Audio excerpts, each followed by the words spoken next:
আপনি জানেন যে গণমাধ্যমের উপরে এক্সপ্রেস মিডিয়া যেটা আছে গতকালকে হামলা হয়েছে, ভাঙচুর হয়েছে, কিন্তু সবচেয়ে বড় কথা গণমাধ্যমের স্বাধীনতাটা সবচেয়ে বড় দরকার এবং তার সঙ্গে অবশ্যই নিরপেক্ষতা। যদি বলি গতকালকে যে হামলাগুলো হলো সেই জায়গাটাতে আপনাদের কনসার্নটা কি? কারা করলো, কেন করছে, গণমাধ্যমে কেন হামলা?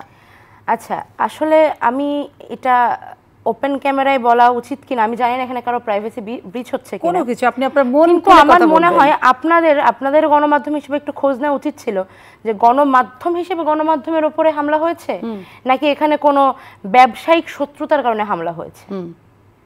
কারণ এটা নিয়ে যদি তদন্ত হয় আমি মোটামুটি 90% সিওরিটি দিয়ে বলতে পারি তথ্য কিছু অন্যই বের হয়ে আসবে। তার মানে ইন্টারনাল কোনো clash, if you want to say that then that.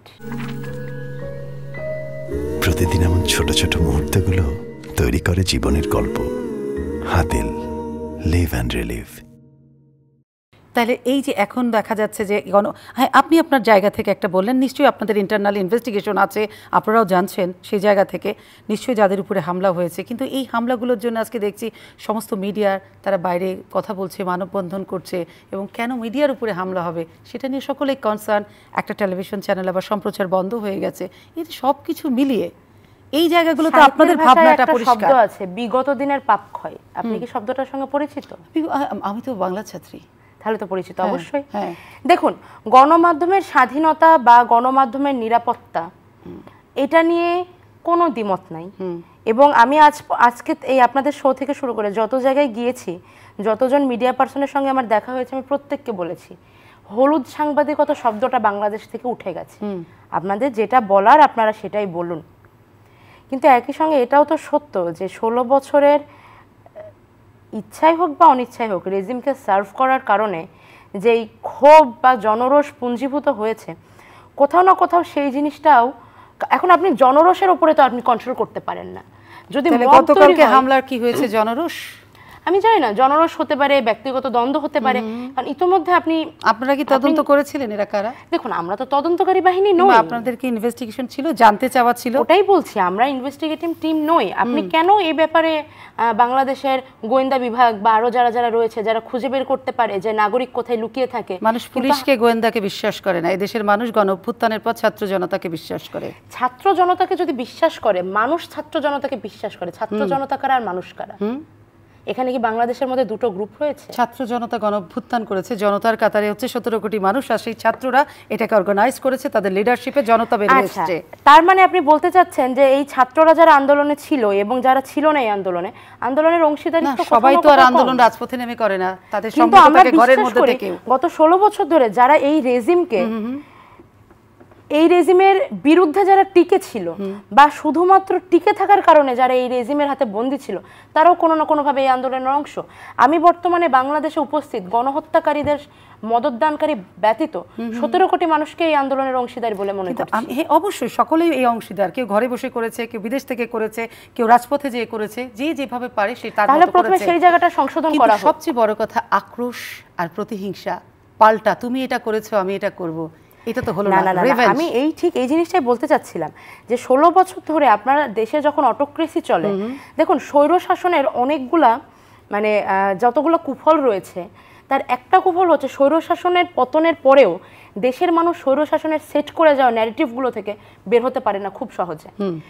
গত 16 বছরে বাংলাদেশের মানুষকে শেখানো হয়েছে প্রতিহিংসার রাজনীতি, গত 16 বছরে বাংলাদেশের মানুষকে শেখানো হয়েছে প্রতিশোধের রাজনীতি। আপনি কিভাবে আশা করেন যে শেখ হাসিনার পলায়নের সঙ্গে সঙ্গে বাংলাদেশের মানুষের নৈতিক এবং সামাজিক সংস্কার হয়ে যাবে? কিন্তু অবশ্যই আমি আমার এই বক্তব্যের মাধ্যমে কোনো ধরনের জাস্টিফিকেশন দিতে চাচ্ছি না। জনরোষের ফলে যেই ধরনের ক্ষয়ক্ষতি বাংলাদেশে হয়েছে, আমরা আশা করব সুষ্ঠু তদন্ত হোক এবং সঠিক তদন্তের মাধ্যমে যেটা বিচারযোগ্য অপরাধ সেটার বিচার নিশ্চিত করা হোক। একই সঙ্গে এটাও নিশ্চিত করা হোক যে ব্যক্তিগত আক্রোশের ফলে যেমন কাউকে ক্ষতিগ্রস্ত করা যাবে না, ঠিক তেমনি ভিকটিম কার্ডও যেন বাংলাদেশে আর বেশি দিন খেলা না যায়। এখন যেটা হচ্ছে স্বজন হারানোর বেদনা, সম্পদ হারানোর বেদনা অনেক শুনে ফেলেছি। যার যায় সেই বোঝে নুসরাত, যার যায় না সে কখনো বোঝে না। আপনার কি মনে হয় আমাদের কম গেছে?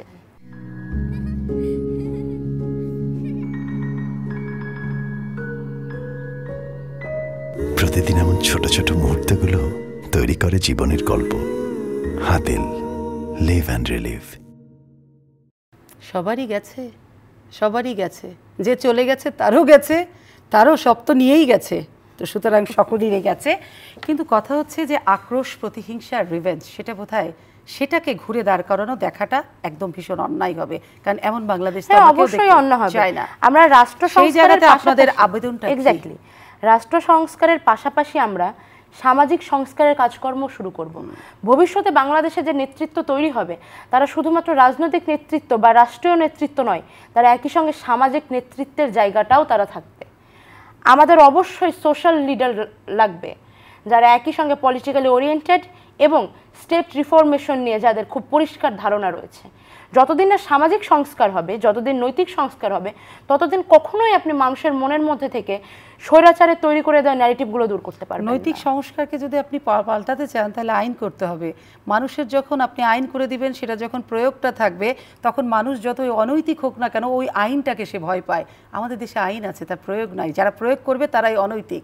সেজন্য সেই জায়গাগুলোর রিপেয়ার কি করে করবেন?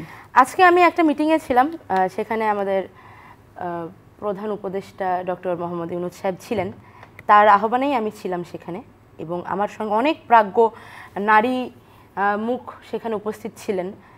সেখানে আমি অনুরোধ জানিয়েছি তাকে, এবং আমার মনে হয় যে আমার এই অনুরোধটা আমার একার না, দেশের অনেক মানুষের। নুসরাত, আমরা একটু শুনি না কোন অনুরোধটা রেখেছেন। হ্যাঁ, আমি সেটাই বলছি।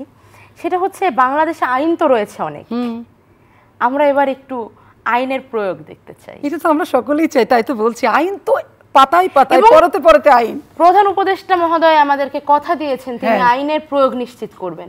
আশা করি আপনি উত্তরটা পেয়েছেন। তারা তো সেখানে তার কোনো দ্বিমত নেই। আইনের প্রয়োগ হলে মানুষের নৈতিকতা সহজে পাল্টে যায়। ট্রাফিকে আমাকে থামতে হবে, গাড়ি আমি এদিক ওদিক 2 পয়সা দিয়ে পালাবো না, মানে আইন আছে, মানে আমি আইন ভঙ্গ করব না, বাংলায় আমার শাস্তি আছে।